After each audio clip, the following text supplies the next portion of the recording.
The Gipsy Prophecy. Recording by Kate Mackenzie. The Gipsy Prophecy by Bram Stoker. "I really think," said the doctor, "that at any rate one of us should go and try whether or not the thing is an imposture." "Good," said Considine. "After dinner we will take our cigars and stroll over to the camp." Accordingly, when the dinner was over and the La Tour finished, Joshua Considine and his friend, Dr. Burleigh, went over to the east side of the moor, where the gipsy encampment lay. As they were leaving, Mary Considine, who had walked as far at the end of the garden where it opened into the laneway, called after her husband: "Mind, Joshua, you are to give them a fair chance, but don't give them any clue to a fortune, and don't you get flirting with any of the gipsy maidens, and take care to keep Gerald out of harm." For answer Considine held up his hand, as if taking a stage oath, and whistled the air of the old song, "The Gipsy Countess." Gerald joined in the strain, and then, breaking into merry laughter, the two men passed along the laneway to the common, turning now and then to wave their hands to Mary, who leaned over the gate, in the twilight, looking after them. It was a lovely evening in the summer. The very air was full of rest and quiet happiness, as though an outward type of the peacefulness and joy which made a heaven of the home of the young married folk. Considine's life had not been an eventful one. The only disturbing element which he had ever known was in his wooing of Mary Winston, and the long-continued objection of her ambitious parents, who expected a brilliant match for their only daughter. When Mr. and Mrs. Winston had discovered the attachment of the young barrister, they had tried to keep the young people apart, by sending their daughter away for a long round of visits, having made her promise not to correspond with her lover during her absence. Love, however, had stood the test. Neither absence nor neglect seemed to cool the passion of the young man, and jealousy seemed a thing unknown to his sanguine nature. So, after a long period of waiting, the parents had given in, and the young folk were married. They had been living in the cottage a few months, and were just beginning to feel at home. Gerald Burleigh, Joshua's old college chum, and himself sometime victim of Mary's beauty, had arrived a week before, to stay with them for as long a time as he could tear himself away from his work in London. When her husband had quite disappeared, Mary went into the house and, sitting down at the piano, gave an hour to Mendelssohn. It was but a short walk across the common, and before the cigars required renewing, the two men had reached the gipsy camp. The place was as picturesque as gipsy camps, when in villages and when business is good, usually are. There were some few persons round the fire, investing their money in prophecy, and a large number of others, poorer or more parsimonious, who stayed just outside the bounds, but near enough to see all that went on. As the two gentlemen approached, the villagers, who knew Joshua, made way a little, and a pretty keen-eyed gipsy girl tripped up and asked to tell their fortunes. Joshua held out his hand, but the girl, without seeming to see it, stared at his face in a very odd manner. Gerald nudged him. "You must cross her hand with silver," he said. "It is one of the most important parts of the mystery." Joshua took from his pocket a half-crown and held it out to her, but, without looking at it, she answered: "You have to cross the gipsy's hand with gold." Gerald laughed. "You are at a premium as a subject," he said. Joshua was of the kind of man, the universal kind, who can tolerate being stared at by a pretty girl, so, with some little deliberation, he answered: "All right, here you are, my pretty girl, but you must give me a real good fortune for it," and he handed her a half-sovereign, which she took, saying: "It is not for me to give good fortune or bad, but only to read what the stars have said." She took his right hand and turned it palm upward, but the instant her eyes met it she dropped it as though it had been red-hot, and with a startled look glided swiftly away. Lifting the curtain of the large tent which occupied the centre of the camp, she disappeared within. "Sold again?" said the cynical Gerald. Joshua stood a little amazed and not altogether satisfied. They both watched the large tent. In a few moments there emerged from the opening, not the young girl, but a stately-looking woman of middle age and commanding presence. The instant she appeared the whole camp seemed to stand still. The clamour of tongues, the laughter and noise of the work were, for a second or two, arrested, and every man or woman who sat or crouched or lay stood up and faced the imperial-looking gipsy. "The Queen, of course," murmured Gerald. "We are in luck tonight." The gipsy queen threw a searching glance around the camp, and then, without hesitating an instant, came straight over and stood before Joshua, "Hold out your hand," she said in a commanding tone. Again Gerald spoke sotto voce. "I have not been spoken to in that way since I was at school. Your hand must be crossed with gold?" 100% at this game, whispered Gerald as Joshua laid another half-sovereign on his upturned palm. The gipsy looked at the hand with knitted brows, then suddenly looking up into his face said, "Have you a strong will? Have you a true heart that can be brave for one you love?" "I hope so, but I'm afraid I have not vanity enough to say yes." "Then I will answer for you, for I read resolution in your face, resolution desperate and determined if need be. You have a wife you love?" "Yes," emphatically. "Then leave her at once. Never see her face again.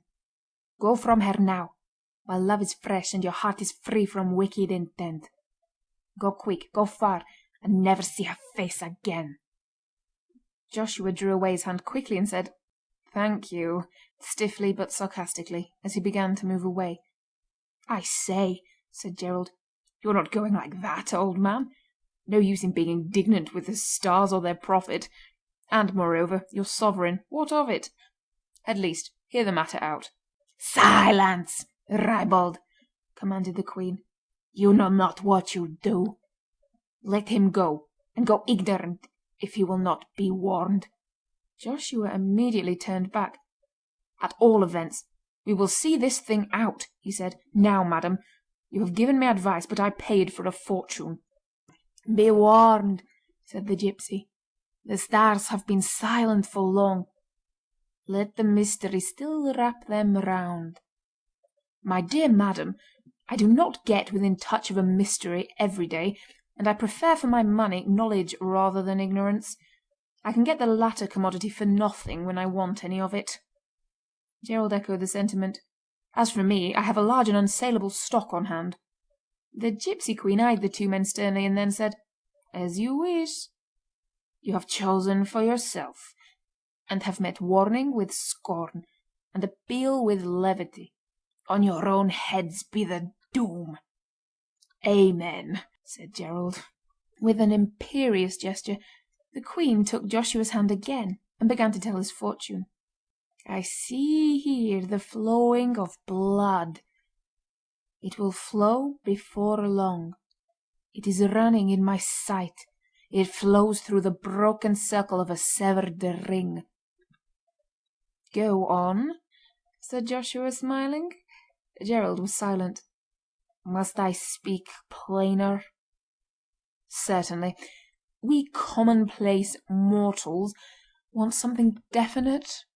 The stars are a long way off, and their words get somewhat dulled in the message." The gipsy shuddered, and then spoke impressively. "This is the hand of a murderer, the murderer of his wife." She dropped the hand and turned away. Joshua laughed. "Do you know," said he, "I think if I were you I should prophesy some jurisprudence into my system. For instance, you say, 'This hand is the hand of a murderer.' Well, whatever it may be in the future, or potentially, it is at present not one. You ought to give your prophecy in such terms as 'the hand which will be a murderer's,' or rather, 'the hand of one who will be the murderer of his wife.' The stars are not really good on technical questions." The gipsy made no reply of any kind, but, with drooping head and despondent mien, walked slowly to her tent and, lifting the curtain, disappeared. Without speaking, the two men turned homewards and walked across the moor. Presently, after some little hesitation, Gerald spoke. "Of course, old man, this is all a joke, a ghastly one, but still a joke. But would it not be well to keep it to ourselves?" "How do you mean?" "Well, not tell your wife. It might alarm her." "Alarm her? My dear Gerald, what are you thinking of? Why, she would not be alarmed or afraid of me if all the gipsies that ever didn't come from Bohemia agreed that I was to murder her, or even to have a hard thought of her, whilst so long as she was saying Jack Robinson." Gerald remonstrated. "Old fellow, women are superstitious, far more than we men are, and also they are blessed or cursed with a nervous system to which we are strangers. I see too much of it in my work not to realize it. Take my advice, and do not let her know, or you will frighten her." Joshua's lips unconsciously hardened as he answered, "My dear fellow, I would not have a secret from my wife. Why, it would be the beginning of a new order of things between us. We have no secrets from each other. If we ever have, then you may begin to look out for something odd between us. Still," said Gerald, "at the risk of unwelcome interference, I say again be warned in time." "The gipsy's very words," said Joshua. "You and she seemed quite of one accord. Tell me, old man, is this a put-up thing? You told me of the gipsy camp. Did you arrange it all with Her Majesty?" This was said with an air of bantering earnestness. Gerald assured him that he only heard of the camp that morning, but he made fun of every answer of his friend, and in the process of this raillery the time passed and they entered the cottage. Mary was sitting at the piano, but not playing. The dim twilight had waked some very tender feelings in her breast, and her eyes were full of gentle tears. When the men came in she stole over to her husband's side and kissed him. Joshua struck a tragic attitude. "Mary," he said in a deep voice, "before you approach me, listen to the words of fate. The stars have spoken, and the doom is sealed." "What is it, dear? Tell me the fortune, but do not frighten me." "Not at all, my dear. But there is a truth which it is well that you should know. Nay, it is necessary so that all your arrangements can be made beforehand and everything be decently done and in order." "Go on, dear. I am listening." "Mary Considine, your effigy may yet be seen at Madame Tussaud's. The juris imprudent stars have announced their fell tidings that this hand is red with blood. Your blood." "Mary! Mary! My God!" He sprang forward, but too late to catch her as she fell fainting on the floor. "I told you," said Gerald. "You don't know them as well as I do." After a little while Mary recovered from her swoon, but only to fall into strong hysterics in which she laughed and wept and raved and cried, "Keep him from me, Joshua, my husband!" and many other words of entreaty and of fear.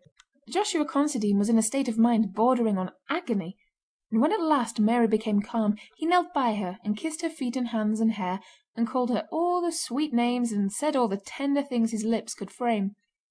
All that night he sat by her bedside and held her hand.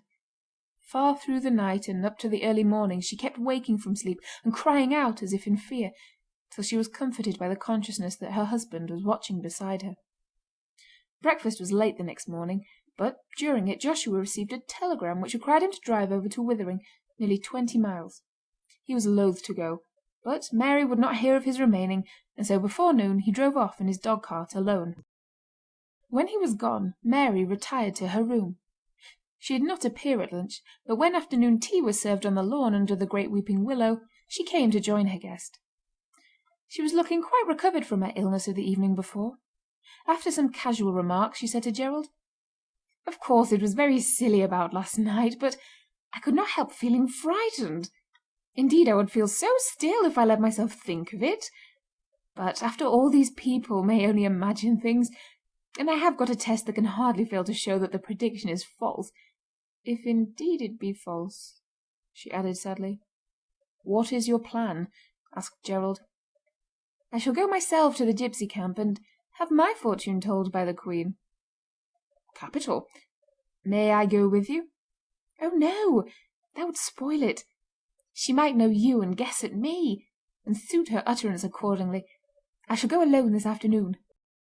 When the afternoon was gone Mary Considine took her way to the gipsy encampment. Gerald went with her as far as the near edge of the common and returned alone. Half an hour had hardly elapsed when Mary entered the drawing-room, where he lay on a sofa reading. She was ghastly pale, and was in a state of extreme excitement.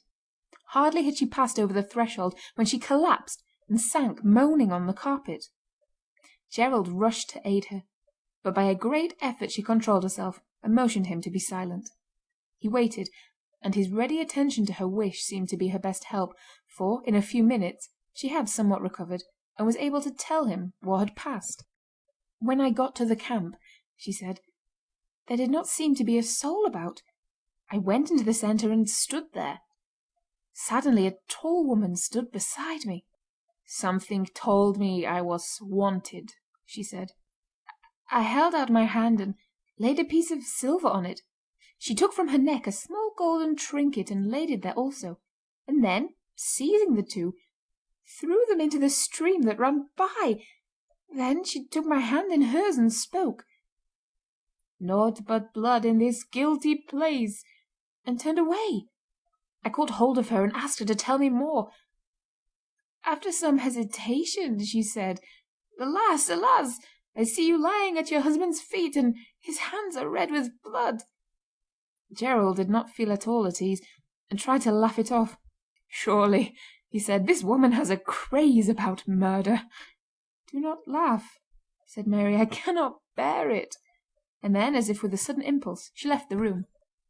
Not long after, Joshua returned, bright and cheery, and as hungry as a hunter after his long drive. His presence cheered his wife, who seemed much brighter, but she did not mention the episode of the visit to the gipsy camp, so Gerald did not mention it either. As if by tacit consent, the subject was not alluded to during the evening, but there was a strange, settled look on Mary's face, which Gerald could not but observe. In the morning Joshua came down to breakfast later than usual. Mary had been up and about the house from an early hour, but as the time drew on she seemed to get a little nervous, and now and again threw around an anxious look. Gerald could not help noticing that none of those at breakfast could get on satisfactorily with their food. It was not altogether that the chops were tough, but that the knives were all so blunt. Being a guest, he, of course, made no sign, but presently saw Joshua draw his thumb across the edge of his knife in an unconscious sort of way. At the action Mary turned pale and almost fainted. After breakfast they all went out on the lawn. Mary was making up a bouquet and said to her husband, "Get me a few of the tea roses, dear." Joshua pulled down a cluster from the front of the house. The stem bent, but was too tough to break. He put his hand in his pocket to get his knife, but in vain. "Lend me your knife, Gerald," he said, but Gerald had not got one, so he went into the breakfast room and took one from the table. He came out feeling its edge and grumbling, "What on earth has happened to all the knives? The edges seem all ground off." Mary turned away hurriedly and entered the house. Joshua tried to sever the stalk with the blunt knife as country cooks sever the necks of fowl, as schoolboys cut twine. With a little effort he finished the task. The cluster of roses grew thick, so he determined to gather a great bunch. He could not find a single sharp knife in the sideboard where the cutlery was kept, so he called Mary, and when she came told her the state of things. She looked so agitated and so miserable that he could not help knowing the truth, and, as if astounded and hurt, asked her, "Do you mean to say that you have done it?" She broke in, "Oh, Joshua, I was so afraid." He paused, and a set, white look came over his face. "Mary," said he, "is this all the trust you have in me? I would not have believed it." "Oh, Joshua, Joshua!" she cried entreatingly, "forgive me," and wept bitterly. Joshua thought a moment and then said, "I see how it is. We shall better end this or we shall all go mad." He ran into the drawing room. "Where are you going?" almost screamed Mary.